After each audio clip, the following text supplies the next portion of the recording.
All right. Well, I mean, we're back, and we're back. Do you think I have a lot? Do you think I have a lot of good to say or a lot of bad to say? You beat the patch. Just based on 7, like the ending, I would say a lot of bad. Yes, I mean, just because that was the main thing, and the moment I saw it, like I could feel it. I could already smell it. I was sniffing it in 7.2, and then I was like, for sure, there has to it has to be. The one thing you dreaded was the Asians. Yeah. Like the Asians coming back, and I was like, oh, I really want to ask you now. Yeah. It's a bummer because I think there was a lot of good things in the patch, and I really don't dislike the story, and I don't dislike where it's going. Up until literally the last 5 minutes, I was like, or I guess 3 minutes, whenever it just like literally you show it shows somebody walk into the frame, and it's the same old jacket. I guess I wouldn't care if they didn't say we're moving away from that. Otherwise, I literally wouldn't care. I'd be like, fine, I literally want to know more about the Asians, but they said we're done with that, so I was excited for something else. But how do you feel about it after the reveal? Because I was already sniffing it out, and I was like, they have to have some otherworldly thing, and the only thing we could possibly, like, they could introduce something new, but they already have the Asians established, and I was like, that's the quickest thing that they could pull from. And also, I feel like as much as they wanted to, or they want to pivot from the Asians, did they say that they were done with the Asians, or were they done with specifically Hydaelyn and Zodiark? I mean, that's fair, I guess. I'd have to like really like dig into what they've actually said. And I get that. What somebody had brought to my attention is that the theory for the 14 lore nuts who were there for 1.0, which I was, but I wasn't super invested in the lore at the time. But that this Asian is, I forget his name. Actually, I have it. Oh, they already have a name for him? Mm-hmm. They say that it is, somebody left a comment, and I was like, wow, I need to research this. Like, personally, I was thinking that maybe, just maybe it was like a red herring. Mm-hmm. Like, they were going to say it was an Asian, but it was someone posing as an Asian with the same sort of, like, you know? Yeah, I think... coat. Sorry. I think that's a possibility. So this guy showed up at the end. Okay, so the one that showed up at the end and was leading preservation through Calyx is probably Pastoro, the preserver, for obvious reasons. I'm like, obvious reasons? Obvious reasons? Tell me more. He says it makes... Who is this Pastoro? Yeah, it makes sense that they would try and find a way for man to exist after the final days. Yeah, of course. The theory is Pastoro is probably the one who we know as Travishon, who was there for 1.0, and he was the Asian we know nothing about, stole the key from Stola, and gave it to Maid to summon Alexander, which is a story bit in 1.0, which would kind of align with the idea of Alexandria and Alexander and the interesting. You know, I get it, but that's crazy. And then he said after this, he said, Duodelphon is probably also involved. I'm like, who is this? What are you talking about? And he's the one who probably invented, because he's the patron of invention, because they're all patrons of something. And he was the patron of invention, so he probably invented Electrope and helped show that there is no limit to its potential. None of that was obvious to me, but that was intriguing. None of that was obvious. Very intriguing. If we're pulling into, like, I don't mind going back to the Asian thing, because it is really interesting lore, but I think it'd be better if we are pulling from 1.0 and like reliving some of that stuff. And I think that's cool because there was a lot of really cool. I don't know if you've had to have seen the original 1.0 Final Fantasy 14 trailer. Do you recall? I did, of course. Yeah. Yes, I recall. And I think the way they portrayed the lore in that trailer alone, we never really experienced anything like it after that. Like, we see Warrior of Light, he has these visions, and he sees like the birth of the icons and everything. It's just like really interesting, but we've never seen that kind of visual storytelling since, and like batshit crazy stuff. And yes, we've had batshit crazy stuff happen, but I feel like there's a lot of untold stuff from 1.0 that they were like cooking with. And we just never, like, even the Garleans and stuff. There's a lot of really cool stuff. So I'm not only bitter about that. That was only the last 3 minutes of the patch. I really liked Calyx. That's like my favorite kind of villain. And the fact that he's not gone is great. Because I really thought that he was going to be gone and he was just going to be a throwaway villain. I liked, and also the Yoshitaka Amano, like, look of him. Yeah. He looks a lot like Zero. It might be the gray hair, but I think it's the art style specifically. When we supposedly like stopped him from downloading, I was like, they didn't say that. We didn't see him not get downloaded. There has to be some type of, I don't know, but where did he upload himself to? The void? Yeah. Obviously the void is the 13. So what is this space in between? And there's so many things. I think you bringing up the connections to 1.0 actually made me like it more. Because I was like, okay, it's fine, but like it having deeper lore connections makes me actually intrigued by it. I think that might just be like a copium thing for me. I'm like forcing myself to want to be intrigued, but I genuinely am. I think I just have to look at it through the lens of Endwalker and its climax took all the storytelling from 1.0 to that end, right? Like, it took a long time. So I'm patient enough to wait for something like that again. And I know that we're going to get to some really cool stuff. But speaking of, like, so we're done with DAWNTRAIL. Like, DAWNTRAIL's done. I mean, first we can start with, how do you feel about the expansion as a whole now that we're done with like that story and it's supposedly done? Supposedly Wooklamats, they're in their rightful positions. Fiend is doing their thing. As a whole, I enjoyed it. I don't hate it. I've never actually hated it though, because I'm such a Final Fantasy IX buff. Any type of reference to 9, I'm already like extremely biased.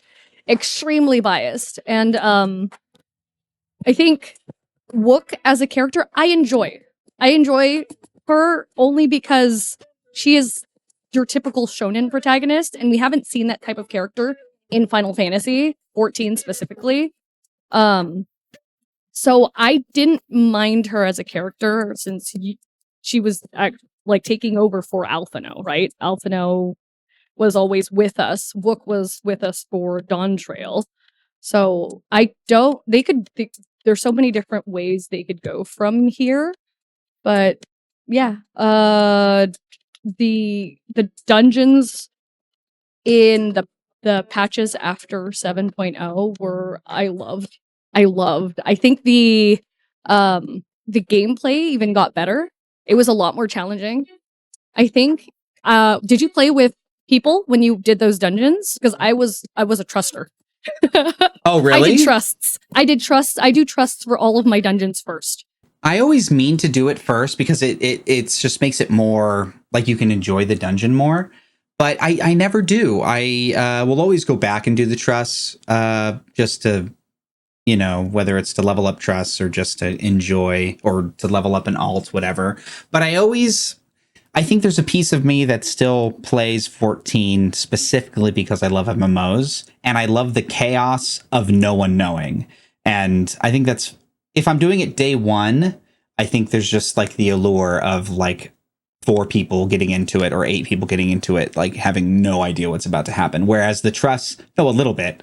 So, I mean, their damage might not be as high, but I genuinely did like the expansion. And I think you bringing up Wook being like just a classic shonen pro tag is like totally accurate and befitting of what DAWNTRAIL was. DAWNTRAIL was like the lighthearted. I mean, there's a lot of really heavy stuff in there, but it is basically, for lack of a better term, a tournament arc in Final Fantasy 14. Oh, 100%. Like totally. Yes. Mm-hmm. Yeah. And it's like, whoever wins gets to be king, and that's awesome.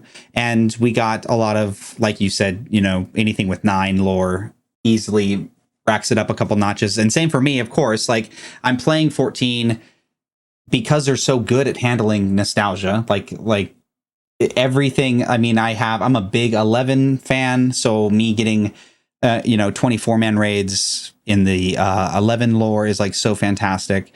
I didn't play 11, so like, yeah, I have to get the info from others. Trip on this. This is crazy. And I thought for weeks that it was just misinformation. But because of those raids, 11, we're going to see where it is now. Yeah. But it was the highest played MMO. It's in number 5 right now. Final Fantasy 11? Really? Final Fantasy 11. Guess where 14 is? Where? 10? Hang on, 15? scrolling. Holy crap! Hang on, I might have passed it.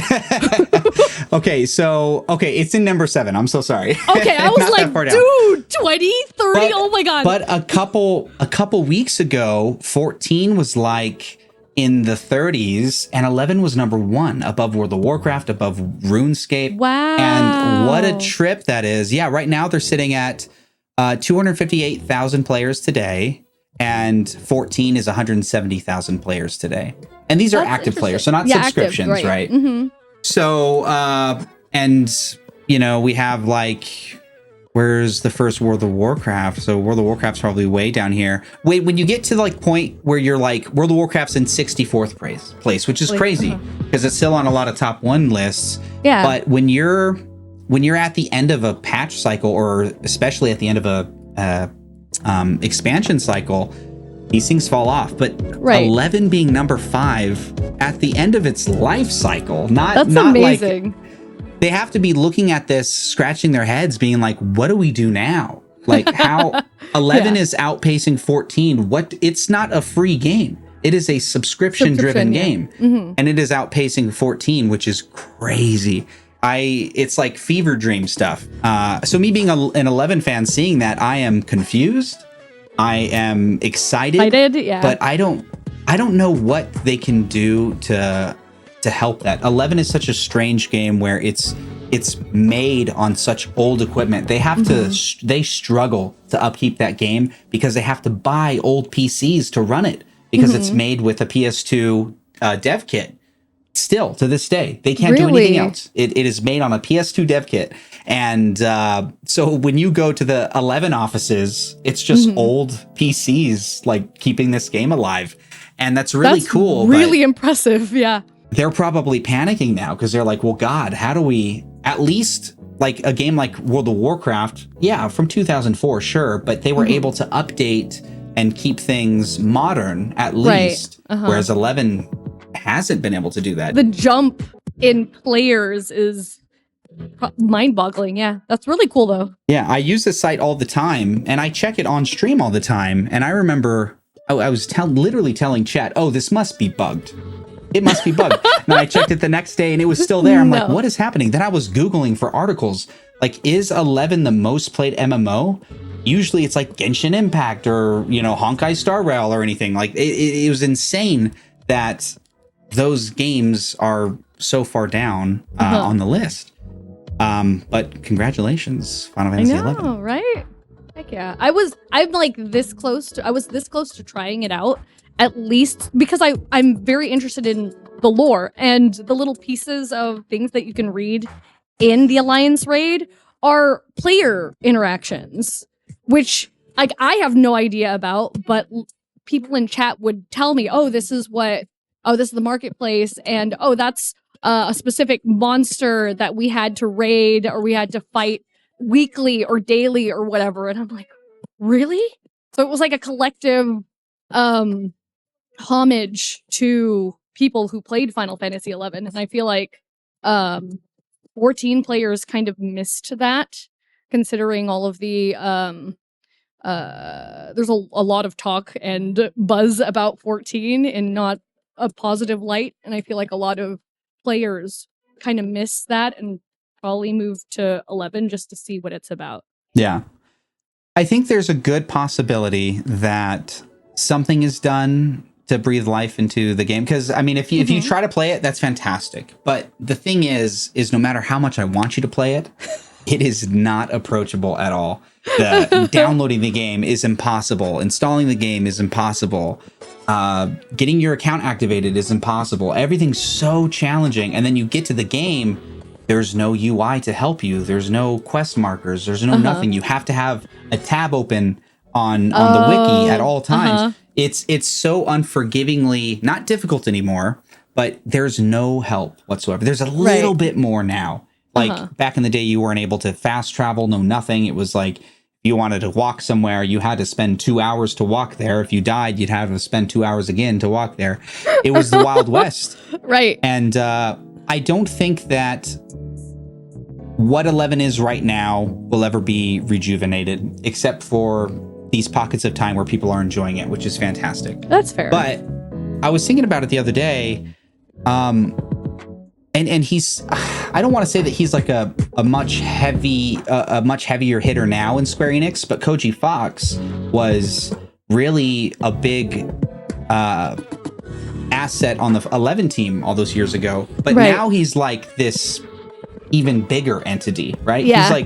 He's writing books for Square Enix. Yeah, he's like, legendary. You know, they use him for everything. Yeah. They use him for everything. He's the singer of the Primals. It's like, what? This guy is like everywhere. I really think that if anyone's going to vouch for the amazing, because I contribute a lot of the amazing story and how it's translated to Koji Fox. Fox, yeah. The 11 story is so good. And I know that he had a huge hand in that because his way of localizing is always like, he doesn't want to subtract from the story just for an easy translation. He will spend the time he needs to make the translation work in any language.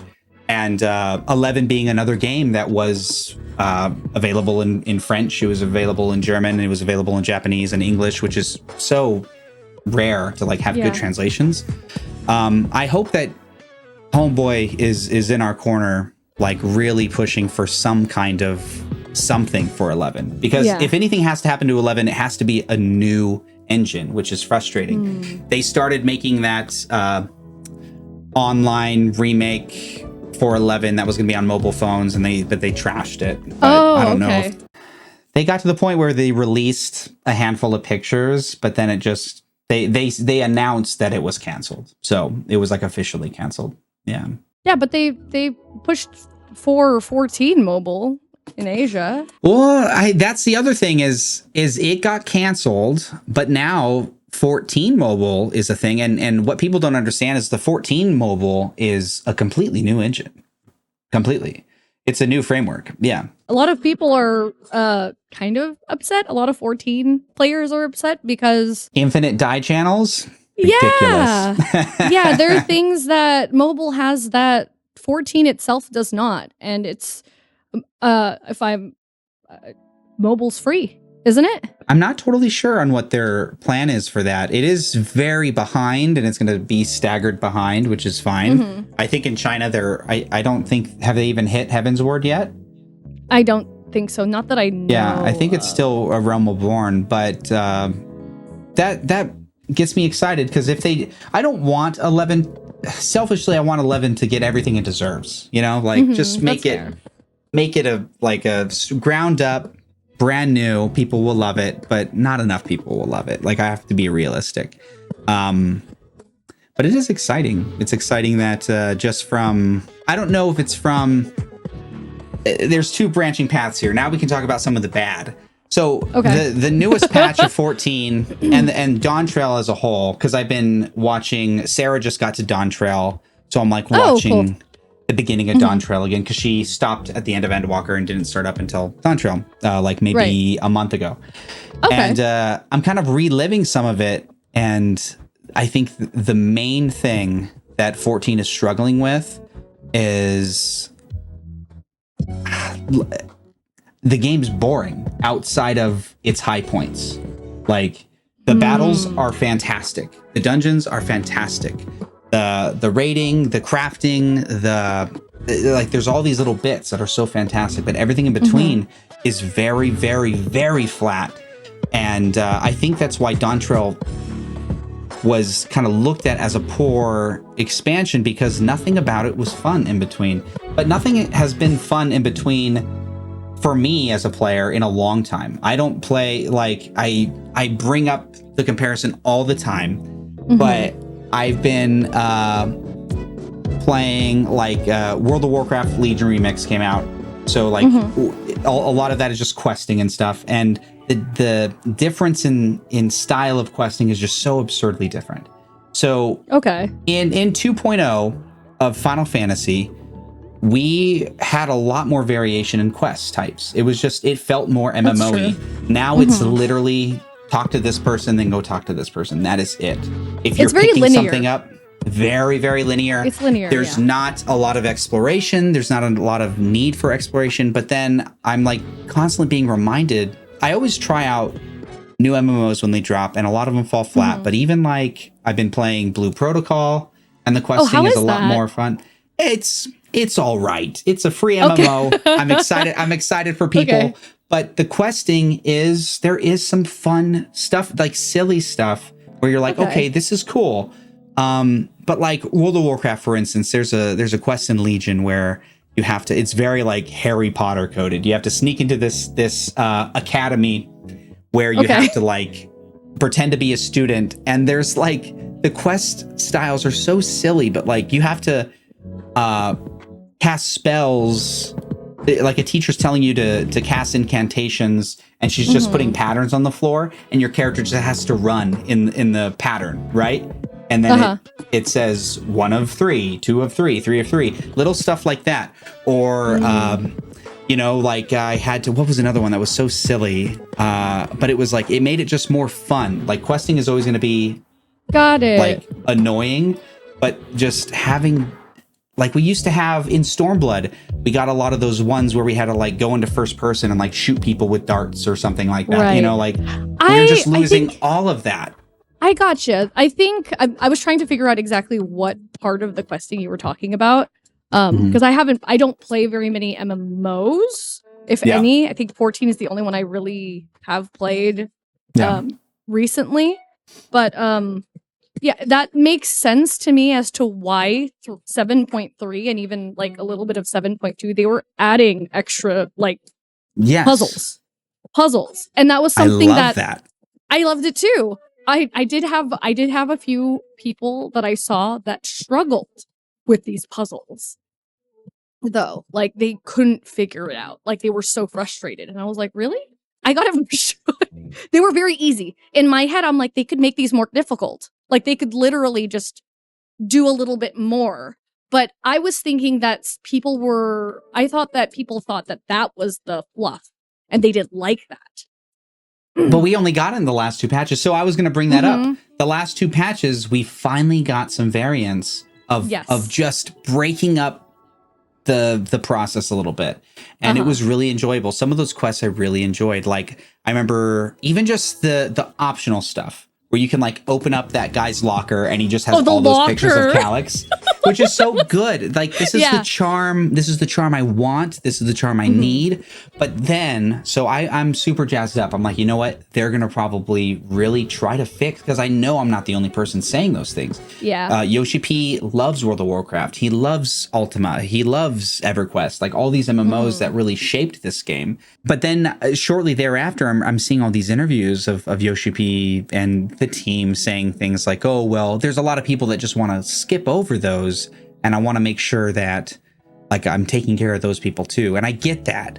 But if we were to just stand on the culture we created years ago in 2.0, I'm not even going to say 1.0, but 2.0, and Yoshi P integrating all of this love for other MMOs to make Final Fantasy XIV better, we would be fine by now, and it would just be part of the process. Like when people play World of Warcraft who don't, like I have plenty of friends that don't care about the story, and they have to do the questing, and they're still clicking through it as quickly as possible, but they're still like doing skipping it.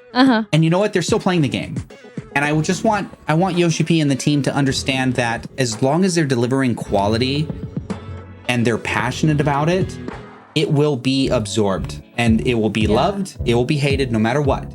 But what we're doing is we are delivering a product where we're kind of in the middle because we're like, well, we want to make sure everyone's happy, but because of that, no one's truly happy. Yeah. And if we just had a culture of, we are doing this because we love this and we hope you love it too, I think we'd be in a better place. And I want to say we're going to get there eventually, because Yoshi P is looking at this MMO tier list number and being like, yo, how is 11, a 23-year-old game, surpassing my baby? Like, that's insane. You know, so he has to be thinking, what can I do? And we are also seeing interviews of how they want to fix it. They want to make it better. They want to make it more exciting. But it's just in a really weird place. Yeah, I think devs in general, especially now, there's a fear of experimentation. Because the moment something happens, or the moment they try something new, and then they have there's extreme backlash, or there's a lot of people with a lot of loud opinions, and they immediately like backtrack. So a lot of times people who enjoy the new stuff, or it doesn't have time to marinate, I guess, before they find their groove, they just completely like pull it. And I feel like that's a sort of problem that people have, that a lot of devs are afraid of, fear of experimentation. And that's what I liked about Final Fantasy in general, because they would try new things in every Final Fantasy game. But now it's because I think gaming and game development is so fast-paced, or it's shown to be so much more fast-paced with communicating with your audience, your players, that they eventually just axe things that could have been something. You know what I mean? I mean, that makes sense. I think that's a really good point. But I do think that there's some things that are pulling away from that, like in a positive way. Like, I feel like I always bring this up, and I'm such like a preacher of this game, but I think you agree. Games like Expedition 33, Claire Obscure, of course, are a perfect example of developers doing exactly what they want and no one complaining about it. Exactly. Yeah, and I know that's a rarity, and that can't happen. It's probably impossible to happen with an MMO, but that's what World of Warcraft was in the beginning. World of Warcraft was, we're gonna do it as just whatever we want, and people are gonna love it, hopefully. And that's what created that culture. And I honestly think that that's what original 14, A Realm Reborn, not 1.0, because 1.0 was very much, let's try to remake 11. That's what it was. And it just didn't work. But A Realm Reborn was Yoshi P being passionate and saying, you know what, let's fix it. And I was there from the change from 1.0 to 2.0, and it was magical. It was so good. But the fact that it's been on such like unmoving rails since then, very, very little change. You know, every once in a while, like, one of my favorite aspects of 14 is Deep Dungeon, and we have 4 of them now, which is great. I did. I loved it. Did you try the new one? I love it too. I think that's probably my favorite part of the game, aside from like doing like new raids and stuff. The Deep Dungeon is my favorite like pastime to do by myself. I love it so much. Like, the variant dungeons were so cool, but it's just like you said. I think you brought up a really good point. They don't go all in before getting shaky. They get shaky and then they kind of stop. And you know, I look at, they're getting better about it, I guess. But like, Eureka was weird. And it was great. It was amazing when it first dropped. It was amazing. It was such a fun experience. And then Boja was like, well, let's make that a little bit safer. And Boja was fine, but people that really loved Eureka were like, we're missing something. And then the Crescent Isle, I don't really care about, but I mean, it's fine, but it's not like special. It doesn't feel special yet. I mean, I've been enjoying it. I haven't gone back to it though. But if you compare it to Eureka, it is so different. It is empty. It is easy to navigate. It's just kind of boring. The way they do critical engagements is much better. Like, they did improve on some things, but it's just, the mysticism is gone, I feel. And I haven't done the big raid at the end or anything like that, so I'm sure that's a lot of fun. I hear it's very challenging. But I just feel like they get too shaky before. I mean, a lot of times they'll do like quick fixes, like they'll do an emergency maintenance because a lot of people complained something was too hard, and then like something was too hard for maybe 5 days, and then after that 5 days they're like, don't worry, we fixed it. It's like, hang on, give us some time. Let us struggle, right? Yeah. Let us struggle a little bit. Like 11 being another great example, and they just did this again because that team saw that they were getting popular again. So Absolute Virtue years ago, you've probably heard the name. Absolute Virtue was a boss that no one could beat. Nobody. It's just, that was the point, is you struggled for weeks trying to beat that boss. And eventually, years later, people can start consistently beating it. They just released another one. I forget its name, but they said 20 years later, another Absolute Virtue. It's like this gold and blue Bahamut. It looks super cool, and no one can beat it. And it's been weeks. And it's like, that's fun. That is fun for people that like this. It doesn't mean everyone has to try that content. Right. Not everyone has to like everything, you know? Or like the chaotic 24-man. What a great idea. I never even tried it, but I love the idea. And I would love to try it. Armor sets that look super cool. But now it's like... the mounts as well. Yeah, the mounts. But like now they're like, well, maybe that's too hard. Maybe we'll never do that again. And... I don't want, and that's what happened to Blue Mage. Blue Mage was too weird, so now we had to wait 10 years for another iteration of a limited job when we could have 4 by now. Why not? Like, be daring. Still waiting for Beastmaster. I'm still waiting for Beastmaster. I'm like eyeing Aaronville every time. I'm like, Aaronville, when? I know it's you. Do you think so? I'm hoping that it's him, because like they've been sort of teasing. He's like, I'm going on an adventure. I'm like, you're not, you have no jobstone. What are you going to be? Yeah, that's fair. But you know, that's just my hope. I might be sucking copium as well. Yeah. I mean, maybe. I think that'd be great. I think there's so much. I will always love 14, even if it was a bad game. I loved 1.0, and I was always like such a big defender of it until they blew it up and gave me 2.0. I'm like, okay, I guess it did suck. I really am excited for the things to come. Beastmaster being one of them. I was very excited for the new Deep Dungeon. I only made it to like level 20 so far. I haven't played much. Nice. But I do really, really enjoy it. I've heard that level 100 has 2 versions. There's an easier, and then there's like a savage.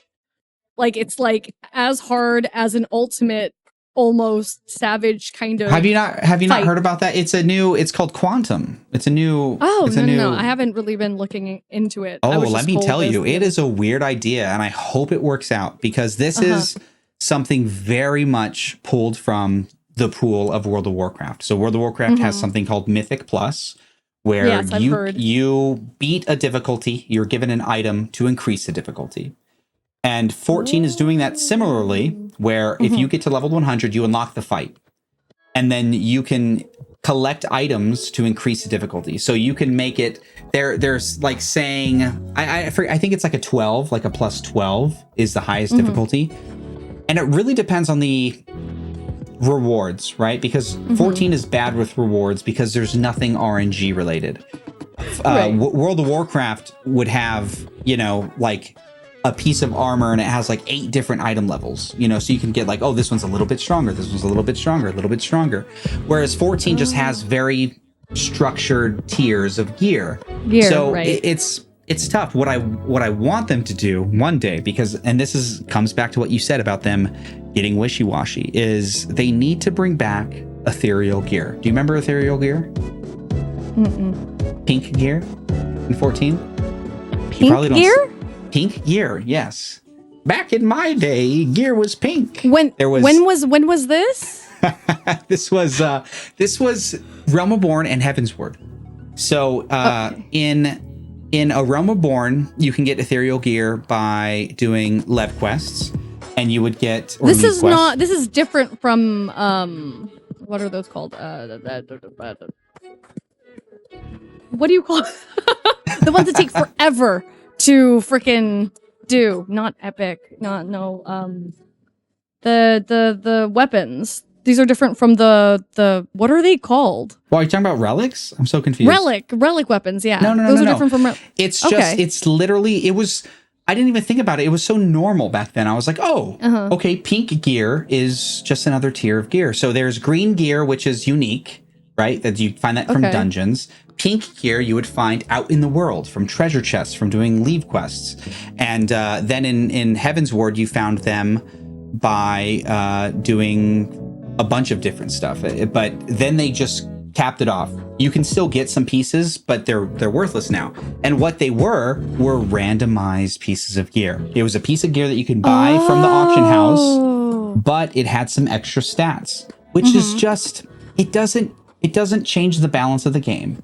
It just was a nice, when you found, so here's a sublugar that has plus 30 dexterity, but this sublugar has plus 30 strength. It was just nice to find something a little bit different. And if they just simply implemented RNG-based loot and still had the very structured tier sets that were maybe a little bit harder to get. In addition. In addition, yeah. But like, there should be no reason why, if you have a 320, or no, what are we on? We're on like 760. What are we on with item level? Something like that. I don't know, something like that. But if you have a 750, why can't there be a 747 or a 751? That's just randomly generated that you can get from pieces of content that no one touches. All of these things that we complain about and clamor about, oh, well, there's no reason to do it. Just give it slightly less, it's just, to me, it's like not rocket science. And the fact that we shied away from ethereal gear when it was such a normal MMO idea, it wasn't even a good idea. It was just a normal staple that they erased from the map, just like they erased belts. Like, there wasn't a huge reason to do it. I was there for the belts. I was not there for ethereal gear. Because I joined 14 in Shadowbringers. Or post Shadowbringers, yeah. And you were there for ethereal gear because it's still there. It is still hanging around. Yeah, it is still there. Yeah, but no one talks about it anymore. I know, and it's so weird, but it's just something that I wish they'd bring back, and I just want them to get daring again. I want them to get, there's so many things that they scrubbed away for no reason. The belts I agree with. They did literally nothing. I think I still have like 1 or 2 belts. Yeah, I probably do, yeah, in one of my retainers. But they just need to like stick with it and circle back to it every once in a while. There's no reason not to. I feel like there's this idea that once it's been tried once, they won't go back to doing it again with like tweaking it. You know what I mean? Making it better. They're so afraid of failure, of just being like, oh, we don't want to anger a certain people, but people are going to be angry regardless. But I do want to go back to, because you mentioned E33, and I love E33. But I think the beauty of E33 is the fact that they're a new studio, and they're not AAA. They're not a big company. So they had the freedom to just be like, we're doing what we want. I would be interested in seeing their games, their second, third, fourth, fifth games, and see how that, now that they're established and people have this expectation, how they're going to react. Because I feel like that's the problem with like the devs for WoW, devs for 14. Like you've established like this, what works. And so you want to do what works and continue to do what works. But like, what happened with 1.0, right? They tried doing what works with 11 for 14, and that didn't work. And so they need a little bit of a shakeup to hopefully get back on track. And that's what I'm hoping. Shakeup is what needs to happen, because even Yoshi P, he did strike gold with 2.0, but 2.0 was very much a culmination of everything, right? Yeah. I think they need 14. We can't lean, I think we've leaned on it too long of, oh, well, 14's an MMO with an amazing story. It is. It's bloated by now, but it is an amazing story. And I think a shakeup is what is needed. That can't be the shining star of 14 anymore, because it is scary to approach.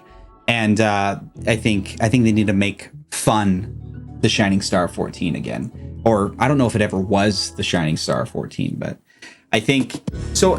Expedition 33 was amazing, and I think moving forward, Sandfall Interactive, I think they'll look at it like, I don't think they'll look at it like devs have looked at in the past. Like, we need to do what works. I think this worked so well that they have to have somebody wrote it on paper. They had to and said, okay, next game, we have to be in love with it. We have to be in love. Yes. We have to not care about what anyone thinks, because that is what worked. It is not because they had a good idea and it just happened to work. They were passionate about it. Passionate, yeah. That's it. I just want passion. I think these big development companies were really shook by that. And I'm hoping that they are going to create smaller teams with bigger budgets and more freedom. This is what I really want. I would love if, and this will kind of segue into my last couple points I have, I would want these big AAA companies to trust their developers more and say, you know what, instead of having 200 people working on this game,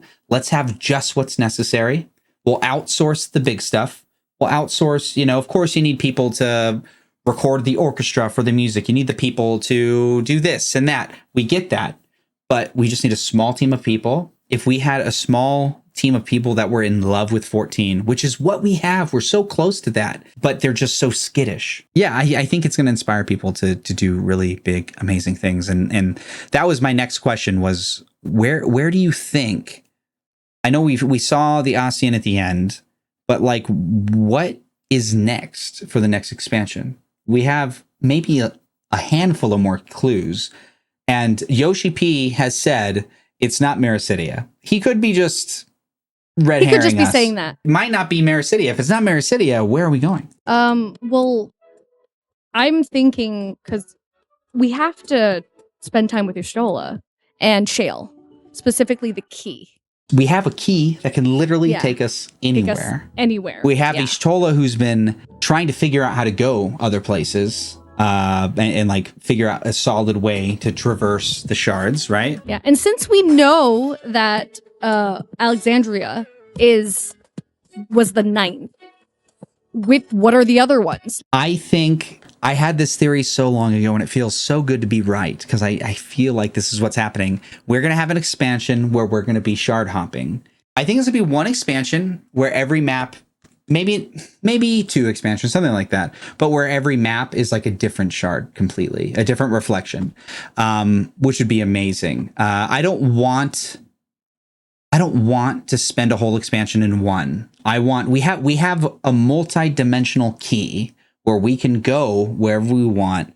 I want to go to the 9th shard. I want to go to whatever the other ones are left. I forget, but I want to go to those and like have, big sprawling maps and like have it be like this kind of, I don't want to say, for lack of a better term, like this strange like Doctor Who vibe, where we're just like going as much crazy as I places. Love Doctor Who. Well, yeah, no, I get it. Not time travel, but reflection hopping. I think would be really, really cool. It would be cool. I think the problem with that is they're gonna have to try and figure out how to curb it, because you're gonna have this key that goes everywhere. You could literally go anywhere. Why would we go here? Why would we want to go here in this story? You know what I mean? They're going to have to figure out some type of limitation to make it make sense. Yeah, I think we're going to be chasing the ASEANs. I think that's what it is. And I think this is just my three expansion plan. Okay, I want you to remember this when we're talking about this 10 years from now. All right. I think there's going to be shard hopping in the next expansion, but I think the end all, where we really get the refresh. I don't think DAWNTRAIL was the refresh. I think the real refresh, which might happen next expansion, which in World of Warcraft we called it the Cataclysm, where it was the reset. In 14 we had Realm Reborn. It was a reset.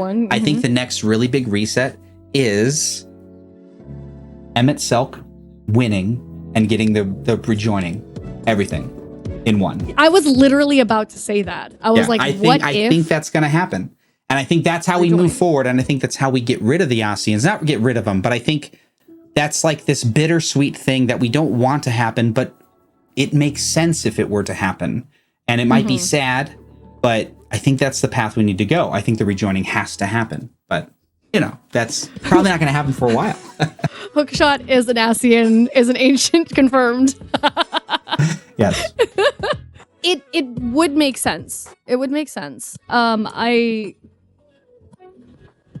feel like it's very ballsy for them to do. I think they would try to make it so that the characters that we love, like Reen and, they end up on the source and like everything sort of meshes together. So like on top of one another, and then people, that's what I would think they could, if they could make it work. Mm-hmm. A way different from Emmett Selk, because I don't think he had it all figured out. But I don't want it to be all happy either. I want it to be devastating. When I think of like Endwalker, and there was a lot of missed opportunity there, but it was a cool ending to the story. There was a ticking time bomb for sure. They had like that urgency, Yeah, but I would like to be afraid. I think Endwalker was the first time where I feared for characters, not so much like the Medion stuff, but I'm talking like not the end of times. What did they call it? The final days. They call the final days. Yeah. Final days. You're close. You're close. Yeah. When all that was happening, like around like Razat Han and like, I loved that. As I was bawling, but I loved that. Yeah. Yeah. I want to feel that way again. And I know we're going to get there. And I think the only thing that will be enough of a wow factor of like, oh my God, like we can't do that same thing where like the world's ending. It needs to be like a universal we've now met friends from a lot of shards. We have Zero. We have everybody from the first. We have all of this stuff where and we're meeting people from the ninth, even though they're technically not in the ninth. But all of these people connected to other shards that we care about. It's going to be real scary if all of that has a potential of being, erased. So I think that's like the good story bit. Like when we get to the next Endwalker, I think that'd be really cool. I agree. Yeah. We also still have a few other places that Emmett Selk mentioned that we haven't been to, other than Mericidia. Frozen something, is it called? He said something, but that was always really intriguing. Yeah. There's a few. I wish I can think of them off the top of my head. Off the top of my head, I don't know. I still think that conversation with Emmett Selk was so important, and I think it's so easy for us to forget. But that was absolutely the story writers saying like, hold on, like we're going to do some crazy stuff. Yeah, that was the line that they delayed Endwalker's drop for. They had to reshoot. This was added later. I didn't know that. Yeah. Okay, yeah. So it's definitely, they have something cooking. And I mean, of course they do.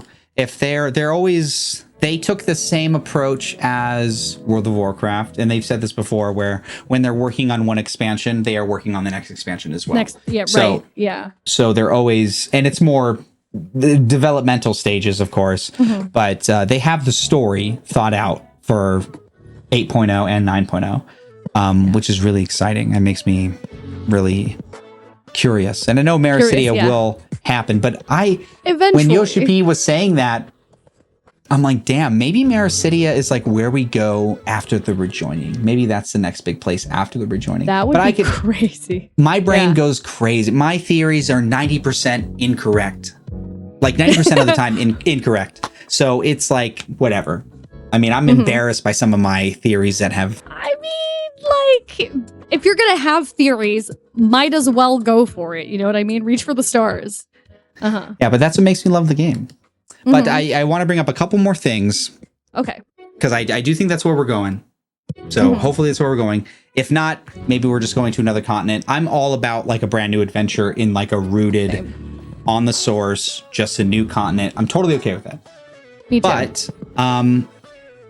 But I kind of want to slightly dip our toes into things outside of 14. Where do you think with talking about like E33 and all that, where do you think the next Final Fantasy is going? Like genuinely. Oh, you're thinking turn-based? No, In general? I don't think so at all. I think whatever was happening was already in development, and they might be changing that. I think 16 didn't do as well as they wanted it to do, even though I do adore that game. I think it's great. I love that game, yeah. I think the parts that are flat are flat, but whatever. It's still a great story. I think that's all that really matters. But I think E33 is really going to... I mean, you heard about Sandfall Interactive going to Square Enix and like meeting with the team there, which is like... It could have just been a press tour thing, like just fun. They also did the same thing with... who else did they go? Hideo Kojima Productions. So it's like, okay, why? But that was interesting. And I was like, man, yeah, what's going on here? I don't think Sandfall is going to have anything to do with a Final Fantasy game, but I really think that there's developers and people above that, you know, directors, people in the high seats of these companies really wanting to talk to these people and be like, how did you do it? Like, tell us, remind us how to be in love with this again, because we are lost. And I genuinely think that that's what's happening. And there's people that I don't think ever forgot. You know, I know that Hironobu Sakaguchi is working on a dark fantasy game, whatever that means. That's what he said. We'll see what that is. Yeah. I think it's going to be great. I don't think he's missed on any of his major games that he's released. I mean, I've even liked his mobile games, but Fantasia, The Last Story, Lost Odyssey, these were incredible games. And I think that this one is also going to be incredible. I think there's a potential that it's even Final Fantasy. Like, straight up, I think that he could have been commissioned like to make the next Final Fantasy. But I think Square Enix as a company, if they were meeting with Sandfall Interactive, they were like asking, like, what do we do? Like, what do you guys think we should do? So it's just curious, you know? I feel like it's also a trading of ideas. Well, because a lot of E33 was inspired by Final Fantasy. And even like I just finished Super Mario RPG like 2 weeks ago. And that's basically E33 parrying for, you know, and that was Square Enix. Right? So I feel like going back to their old games and just, you know, what they enjoyed would probably be best. I don't know who the director is going. They haven't announced anyone for 17, you know. Yoshi P took a crack at it. I don't know if he's going to do it again. I don't think so. I genuinely think that... I think 17 is already well into development. Because I look at the timelines, and we've talked about this before. When 15 was released, they were already working on 16. Yoshi P already in play. Like, that's they that have was a different long time team, ago. yeah. Yeah, so I think it's already in development. I think the real magical return to Final Fantasy will be 18. You're skipping 17? No. I think 17 is going to be an Ivalice game. Oh, I would love an Ivalice game. I mean, with Tactics out, right? It's possible, but maybe Ivalice will be the 18th game. We'll see. I'm very excited for whatever happens, but I don't think it's going to be... I don't think 16 flopped. I don't think 15 flopped. So I'm sitting good. Like, I'm not worried about that. And even 13, whereas I didn't love the base game, I still loved like the subsequent games, even though they were silly. Like, I'm such a big Final Fantasy fan. I'm not like genuinely worried. Right. Unless Tetsuya Nomura is attached to it. Did you see his new project? Are you talking about the mobile game? Yeah. Is he the one is that the reason why we're in modern times? Kane is wearing a fedora. Of course it's fucking Tetsuya Nomura. I haven't watched it. Oh, God. Yeah, Kane is wearing a fedora. I want you to know that. I saw pictures and I haven't seen anyone else. I'm saving it for watching it later. But did it have to be Dissidia? Yeah, look, I'm not even that mad at it. I think it's a really fun idea, and I love the idea of... I'm not going to talk about it because I want you to see it. I know it's in Tokyo. It's in Tokyo, right? Yeah, they're called ghosts. They get stuck in Tokyo for a long period of time, and that's exciting for me. I don't know much else from that. I like that. I like that idea. Mm-hmm. But I think just because it's Tetsuya Nomura, it's going to be a little too much. But I will play it, and I'm excited to have another. I loved Opera Omnia. I never got a chance to play Dissidia NT, but I did really enjoy the 2 PSP titles, so I'm excited for it. But it's so Nomura coded. It's just so funny. Yeah. We don't talk about Dissidia NT. We don't. Yeah. There was no campaign. That was the thing. It was I was there. I was with the PSP Dissidia and the original. I loved the campaign, and I was there for the campaign. NT is basically just a fighting game. Well, it started as a arcade game in Japan, and it did amazing as an arcade game. Yeah. Mm-hmm. But I think people expected it to be similar to Duodecim, which it wasn't. Is that how you pronounce that word? I've always been so afraid to try. Thank goodness. Yeah, it's Duodecim. Yes. Okay, Duodecim. I will play it. I will definitely play it. It's got Cryle in it. I'm excited. It's awesome. Mm-hmm. Sorry, spoiler. Cryle. No, it's fine. I think I saw Renoa. I've just been seeing like little thumbnails and pictures here and there. I'm excited for the representatives they picked for sure. I think they got creative. Can I tell you who the 14 one is? Casual. Is it? You said. Oh no, there's other Cryles. Other. Is it? What's her name? She's in the all black. No. Yeah, is it her? It's Gaia, yeah. Which I thought was really cool. That's really cool that they chose Gaia. I'm sure there'll be other characters, but those are the poster people from each game. So, interesting. Yeah, I thought that was exciting. Oh, we'll see. Of course they chose Gaia. That was Tetsuya Nomura's creation. Oh yeah, you're right. Yeah. He had to do that. I was like, put 2 and 2 together. I was like, oh, the lips, the face, the belts. It's Tetsuya Nomura. They're 110% gonna add Sora from Kingdom Hearts. Now Sora lives in Tokyo, apparently, so it's fine. Well, it's not actually Tokyo. It's someplace else that looks like Tokyo. But, we'll see. We'll see where this goes. A lot of people are saying that this mobile game, the Dissidia game, is borrowing a lot from the ideas that they had for the Kingdom Hearts game. Well, that's rude. It is rude, but it's classic Tetsuya Nomura. He has to recycle his ideas nonstop to be successful. Your hate for Tetsuya Nomura. I'm still very excited for everything Final Fantasy. Are you playing the new tactics right now? No, I had to say no. I've been so broke. So I just said, I'm not going to buy this. I've played it before. So I'm like, I will pick it up eventually. But my boy Ben Starr's in it. So I got to play it eventually. I'm loving it because I'm finally reading or hearing the names as they're supposed to be pronounced. Oh, that's probably going to ruin the game for me. I mean, I was a child when I played this game, and these are complicated names. They are very complicated, yeah. What's like Diceberg's name? I know I'm saying it wrong. Dicedarg. It's Dicedarg. Okay, cool.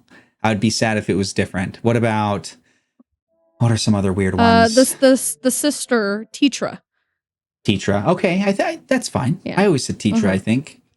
I can't think of any weird ones. Weirder ones, yeah. What about Orlando? It's Orlando. I haven't come across him yet because you know me, I'm just grinding in the same 4 regions. What's really cool is you don't have to walk across to initiate battle. Remember how in the old tactics where you had to go from one city and then cross a It'd be like a random encounter, yeah. Yeah, you could just sit on it and then just press to initiate combat. Oh, okay. Nice. Yeah. That's kind of cool. Mm-hmm. There's a lot of really good quality of life stuff. But if you want the classic, and you can't get soft locked anymore. They made it so you can't get soft locked unless you play classic. They give you the option to play classic. And that one doesn't hold your hand. Yeah, there's a couple soft locks in that game that are brutal. I think Final Fantasy Tactics is the game that taught me about soft locks, which is brutal. So, and I'm still really, really bad at it, but it is the game that taught me to do multiple saves, even though people on stream are always yelling at me because I am a one save person and people will have aneurysms watching me. They're like, no, make another save file. I'm like, no, it's fine. We're cool. And I regret it every time. It's so bad. But yeah, I'm excited. I'm excited for 14. I think the game being not hated, but being have some shadow casts on it for a minute. It's not the best MMO anymore. You know, it was up there with World of Warcraft. Now World of Warcraft and 14 are falling, and I think that's a good thing. I think that's great because World of Warcraft has a lot more in the pipeline, and I know 14 does too. But now with all these people finally dethroning them, these games haven't been dethroned in so long. So long. Like I said, this website I use, it's just literally called Most Popular MMOs. I use it weekly because I like to try new MMOs, and anything in the top 20, I'll give it a shot. And I'm always violently seeking what can dethrone, and nothing has been able to dethrone them for 20 years. Now they are so far from the number 1 and 2 spot. It's exciting. And I want that to light a fire under 14's dev team. And the success of all these other MMOs, success of E33, the success of World of Warcraft, all these things, I wanted to light a fire under 14's dev team so that we can get that magic of like 2.0 and 3.0 again. Because I think we're missing that. I know the story, I think 1.0, 2.0 and 3.0 wasn't so much the magic of storytelling, it was the magic of a good, polished game. And then we kind of lost that with 4.0. 5.0 was more story. People loved it for the story. It wasn't so much the gameplay. It really wasn't. It was because we loved the story. Then Endwalker, more of the same thing. It was riding the coattails of the story. And then DAWNTRAIL, the real colors shown. You know, like this is a game that can be better. It can be fixed. It's just we have to take the time to do it. And we need to be loud about it as fans of the game, I think. I'm very loud about it, unfortunately. People constantly, like, I'll post clips on YouTube or something. People are like, you obviously don't like the game. And I'm like, no. I love this game. Love the game. Mm-hmm. I love this game. It is such a huge part of my life. I've been playing for, since 2010. That's crazy. It came out in 2010. But I've also been playing 11 since 2004. Or 2005. I've been playing World of Warcraft since 2004. So I feel like I'm allowed to complain, and I just want it to succeed, and I think it will. I think Yoshi P is a brilliant person, and so is everyone else on that team for sure. So I'm confident. I'm just impatient.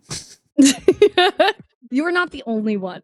I am very much, since I have very little experience with MMOs, I'm just enjoying the ride.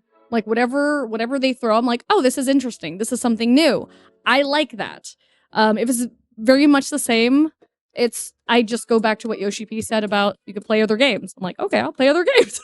So it wasn't ever like a problem for me, but for people who know their stuff and like you love MMOs and have played, you can see it. So I'm like, okay, I'm just here for the ride because it feels like it's going in a direction that's more fun.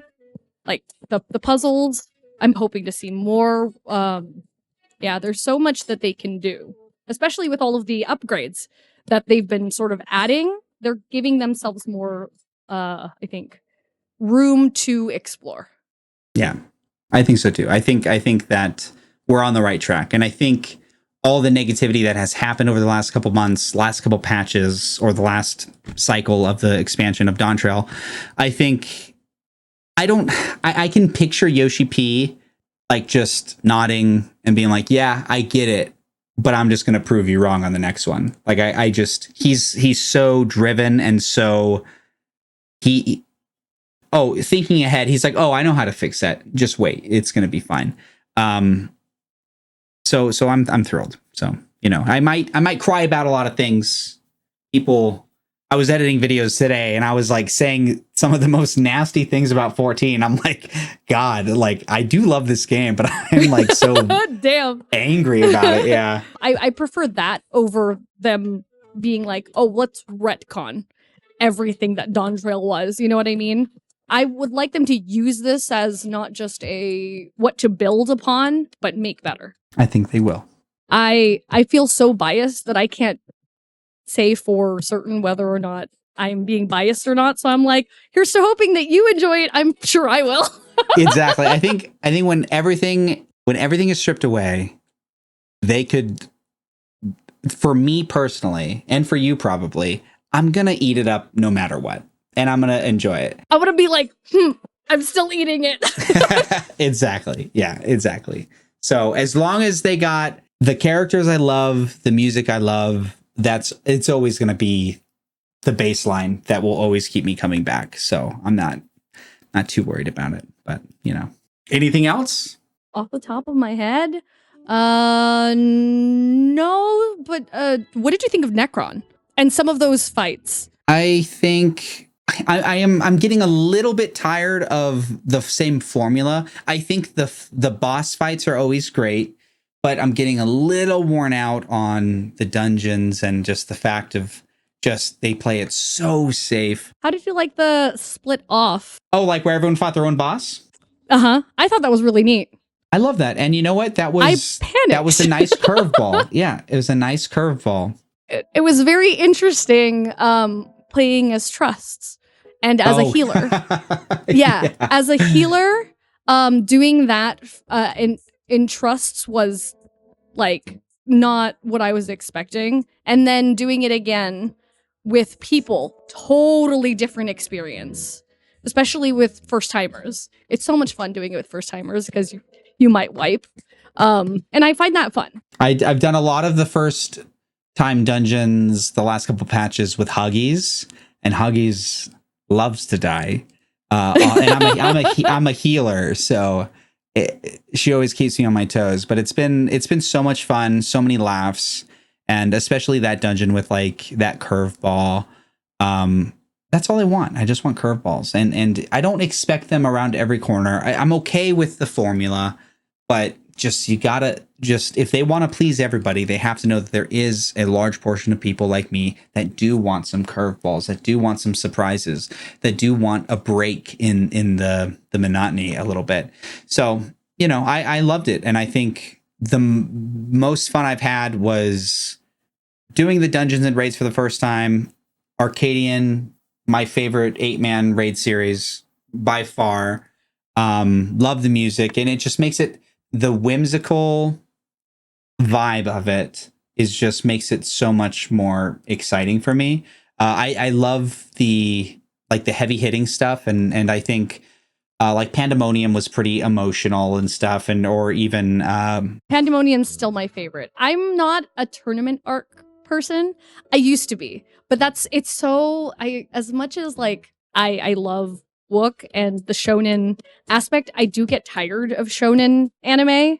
So like the tournament arc thing, I was like, oh, again, this is, I got, it's fun, and I do want to see the end of Arcadian because it's sort of veering off of the regular tournament as a tournament arc does, right? Exactly. But, yeah. I think I look at it as a fun thing. If it was trying to take itself really seriously, I think I wouldn't be super invested. But I mean, when you have all the music's been so good, it's been so fun and exciting, and just like when you do those fights for the first time, you're just smiling because it's just like so absurd. And that's what I like. And I hope that the next raid series is the complete opposite. I want things to change and adapt. And Eden was my favorite for a long time because I'm such a big Final Fantasy VIII fan. But I think Arcadian takes the cake for me here. But I think they just gotta keep trying new things. Just please keep trying new things and being excited to try new things. Not trying so many new things that they forget about the old things, because that's annoying. But I think we're on the right track. After them seeing 11 skyrocket and indie games doing so well, I really hope that they just take notice. So Square Enix as a whole, honestly. Agreed. Hopefully I think another thing that a lot of companies or video game companies pay way too much attention to, which I get it, but like sponsorships, people who fund projects, they don't want to offend specific people that fund them. I wish we could go back to when they could just do what they wanted. You know what I mean?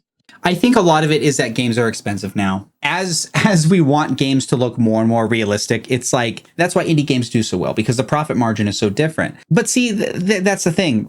Expedition 33 is literally one of the prettiest games I've ever seen in my life.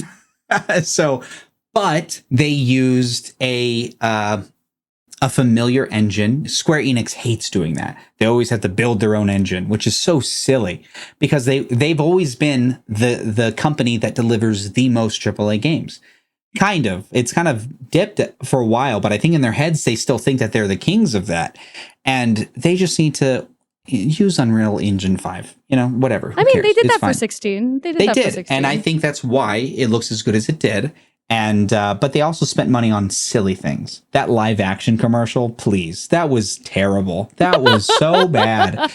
All these goofy things. Just release a good game. That's all you need to do. Release a good game. I think if 16's marketing campaign was toned down a little bit, I mean, they still count it as successful. But I think that was a big thing they're probably kicking themselves in the teeth for. Is like, wow, we spent a lot of money and it didn't make that much money. We could have literally spent $3 million less on marketing and been fine. Because there were some numbers that popped up of what they spent on like the live action commercial and stuff. It was just absurd. Just absolutely absurd. Yeah. So, and it's because they think that they're better than they are. 16 was a great game, but it wasn't the best game. It wasn't the best game that year. You know, it wasn't my game of the year, but it was still really good. Game of the year? Probably Baldur's Gate. Probably. Fair. Mm-hmm. Right. And I think they deserved it. And you know what? Small team. So it's Square Enix needs a big restructuring. There's a lot of people that work for the company that are really passionate, but I even think the new CEO is great. I think that was a step in the right direction. He's at least not 90 years old, so that's good. No, we'll see. But I appreciate you taking the time to do this. Always, anytime. I know they're really spread out, but I do like doing them. And I look forward to talking to you about whatever happens in the next patch. Just try to play it like on time. Okay. I played maybe. Now you're on track. I'm caught up. So now that you're caught up is a lot easier. Yeah. And I see the benefit of doing it early, especially like the Alliance raids now, because I did it first day. And just not knowing what to do was so much fun. Not everyone just wiping. That was so much fun. And then literally the next day I did it. It felt like everyone knew already and we weren't dying the same way. And I was just like, we didn't get to see that one thing. So I get it now. Yeah. I think day one for 14 especially, because they're so good at crafting really unique fights. I think that's like one of the most fun like paths you can take with 14 is be there on day one and be struggling and laughing and smiling with everybody. Like that's like, especially 24-man raids when, you know, like half the room is getting wiped. It's so much fun. So much fun. Yeah. Okay. Well, thank you for having me. Of course. I appreciate you. I look forward to whatever's next for 14. And I look forward to being right about all of my theories. 100%. I've written them down.